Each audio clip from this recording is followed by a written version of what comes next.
ప్రపంచ జూనోసిస్ దినోత్సవం కార్యక్రమాన్ని ప్రారంభించిన జిల్లా కలెక్టర్ క్రాంతి వల్లూరు. జిల్లా పశు సంవర్ధక శాఖ ఆధ్వర్యంలో ఏర్పాటు చేసిన ప్రపంచ జూనోసిస్ దినోత్సవ కార్యక్రమంలో ఆమె పాల్గొన్నారు.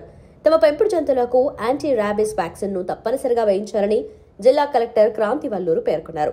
జిల్లా కలెక్టర్ మాట్లాడుతూ 1885 సంవత్సరంలో జూలై 6వ తేదీన లూయిస్ పాస్చర్ అనే శాస్త్రవేత్త మొట్టమొదటిసారిగా పిచ్చి కుక్క కాటుకిచ్చిన వ్యాక్సిన్ ని విజయవంతమైన రోజుని, దానిని గుర్తుగా ప్రతి సంవత్సరం జూలై 6వ తేదీన జూనోసిస్ దినోత్సవంగా నిర్వహిస్తుంటామని తెలిపారు.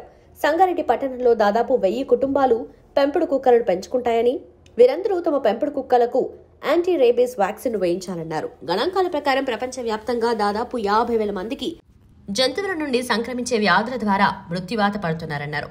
ప్రపంచవ్యాప్తంగా మనిషి ఏదో ఒక విధంగా జూనోటిక్ వ్యాధికి గురవుతున్నారని పేర్కొన్నారు. జంతు సంక్రమిత వ్యాధుల నివారణకు వ్యక్తిగత శుభ్రత పాటించాలని అన్నారు. అది ఒక్కోసారి 5, 6, 10 శాలిటీని కూడా కలిసేటువంటి సందర్భం ఉంటుంది. కాబట్టి మనం వాటికి కూడా మనం పోస్ట్ బైట్ అంటే కరిచిన తర్వాత ముఖ్యంగా ఏంటంటే మనము ఇప్పుడు ఈ రోజుల్లో చూస్తున్నాం, ఎక్కువ కూడా పెట్స్కి బాగా అంటే పెంపుడు జంతువులకి మనం ఎక్కువ అలవాటు పడుతున్నాం. ప్రతి ఇంట్లో కూడా ఒక కుక్కను, పిల్లిని ఏదో ఒక రకమైనటువంటి జంతువులు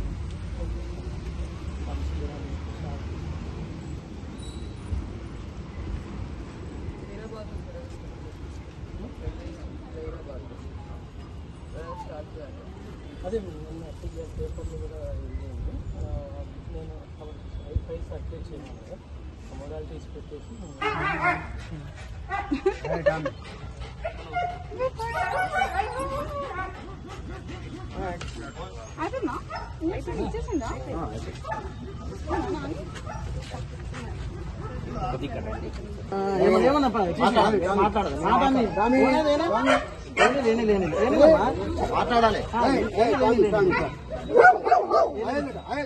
Hi everybody, this is Kiriti Damaraju.